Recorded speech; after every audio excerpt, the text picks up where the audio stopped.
এই ভূমিদস্যু থানার ওসির সঙ্গে সহযোগিতায় 200-300 লোক গিয়া রাতের অন্ধকারে কিন্তু একটা জিডিও নেয়নি এবং এই থানার ওসি এই কর্মকাণ্ডের সঙ্গে জড়িত।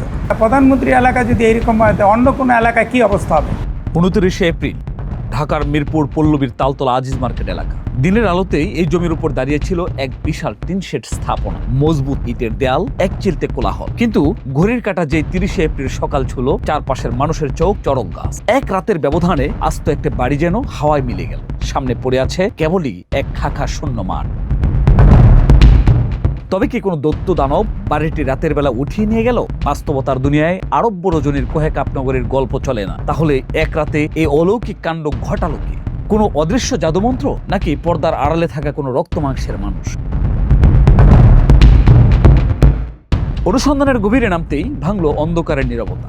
হাতে এলো এক ভয়ঙ্কর ভিডিও ফুটেজ। সেই রাতের নৃশংসতা যখন পুরো ঢাকা শহর গুমে মগ্ন, তখন একদল নেশাচর বাহিনী এক্সকাভেটর নিয়ে হানা দেয় এই বাড়িতে। মাত্র কয়েক ঘন্টার তাণ্ডবে ধুলোয় মিশিয়ে দেওয়া হয় কয়েক লক্ষ টাকার সম্পদ, দখলে নেওয়া হয় কয়েক কোটি টাকার জমি। কিন্তু কারা এই অন্ধকারের রাজপুত? অভিযোগের তীর চারদিকে সেই মাহবুব আলমের মুখোমুখি হয় অনুসন্ধানী টিম। তিনি সম্পূর্ণ বিষয়টিকে অস্বীকার করেন এবং প্রশ্ন তোলেন এখানে কোনো ধরনের স্থাপনায় ছিল না। প্রতিবেদক যখন তার সামনে উপস্থাপন করেন 29 এপ্রিল দিনের বেলা সেই ছবি, যেখানে স্থাপনাটি স্পষ্ট দাঁড়িয়ে আছে, মাহবুব আলম এবারও বিষয়টিকে সম্পূর্ণ অস্বীকার করেন। এবার আমরা তার সামনে হাজির করি অকাট্য প্রমাণ, রাতের আধারে বাড়ি ভাঙার সেই এক্সকাভেটরের ভিডিও ফুটেজ। কিন্তু মাহবুব আলম এবারও দাবি করেন এটি এখানকার ভিডিও ভাঙার ভিডিও ফুটেজ নয়। এটা কোন জায়গার সিনারি আমি জানি না। কোন জায়গার সিনারি বলতে মানে এটা কোন জায়গার সিনারি বা কোন জায়গার স্কেচ এটা আমার জানা না। মাহবুব আলমের এই দাবির সত্যতা প্রমাণ করতে আমরা গেলাম স্থানীয়দের সাথে কথা বলতে।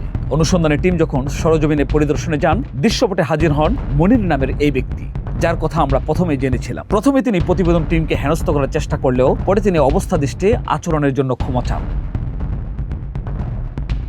স্থানীয়দের সাথে কথা বলতে গিয়ে সামনে এলো এক ভয়ঙ্কর ভয়ের দেয়াল।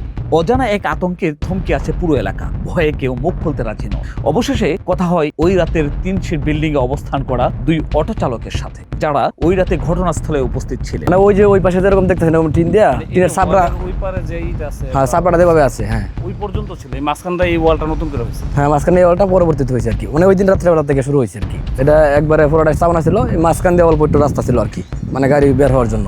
আর দুই পাশে পুরোটাই ছিল আর কি, স্থাপনা ছিল। মানে সব ওটু আর রিক্সার গাড়ি ছিল।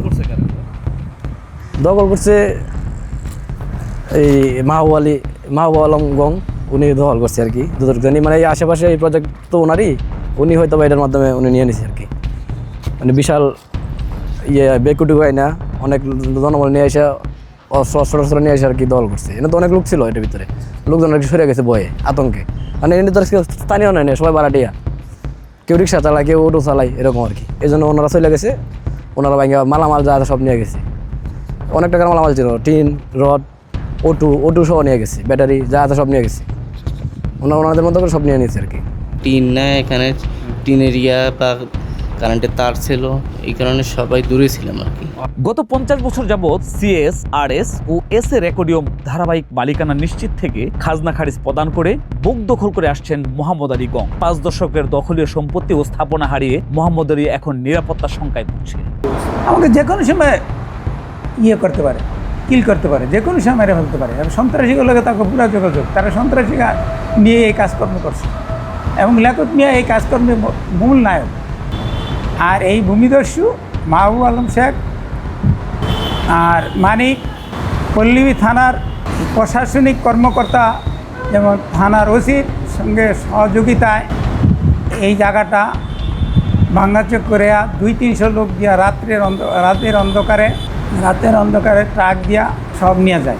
আজ পর্যন্ত থানার ওসির লগে আমরা 2 মাস ধরে যোগাযোগ করতেছি, কিন্তু একটা জিডিও নেয়নি এবং এই থানার ওসি এই কর্মকাণ্ডের সঙ্গে জড়িত। থানার ওসির নাম হলো হাসান। এই কর্মকাণ্ড করে তারা এই এলাকায় সন্ত্রাসের রাজত্ব কায়েম করছে।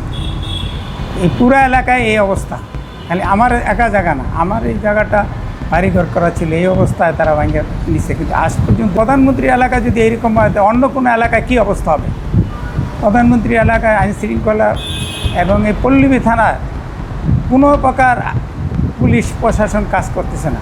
পুলিশ প্রশাসন তাদের সঙ্গে ভূমিদস্যুদের সঙ্গে যোগাযোগ করে এই কাজকর্ম করতেছে। একজন নাগরিকের আস্ত বাড়ি হাওয়া হয়ে গেল, অথচ এই রিপোর্ট প্রস্তুত করা পর্যন্ত 1.5 মাসেও মামলা নেয়নি পুলিশ। কিন্তু কেন এই রহস্যময় নিষ্ক্রিয়তা? এই প্রশ্নের উত্তর খুঁজতে আমরা যখন পল্লবী থানার ওসির মুখোমুখি হই, তখন রহস্য আরো গণবিত হয়। ক্যামেরার সামনে কথা বলতে রাজি হননি থানার এই শীর্ষ কর্মকর্তা। তার এই নীরবতা কি তবে অপরাধীদের প্রতি নীরব সমর্থন, নাকি পর্দার আড়ালে কোনো অদৃশ্য সুতোর টান?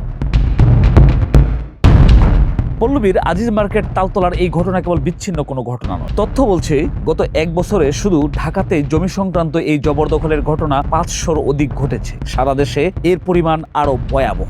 জমি সংক্রান্ত এই ঘটনাগুলি বিশ্লেষণ করে দেখা গেছে, ঘটনাগুলি অধিকাংশের ক্ষেত্রে রাজনৈতিক ছত্রছায়া হয়ে থাকে। ক্ষমতার অপব্যবহার, রাতের আধারে আইনকে বৃদ্ধাঙ্গুলি দেখানো, আর প্রকাশ্যে ভূমিদস্যুতা। যেখানে অপরাধের প্রমাণ আছে, ভিডিও আছে, সাক্ষী আছে, নেই কেবল আইনের শাসন। সারা দেশের এই ভূমিদস্যুতার কি কোনো প্রতিকার নেই? এটি এখন মানুষের প্রশ্ন। হাবিবুর রহমান সিদ্দিকী, মানব কণ্ঠ, ঢাকা।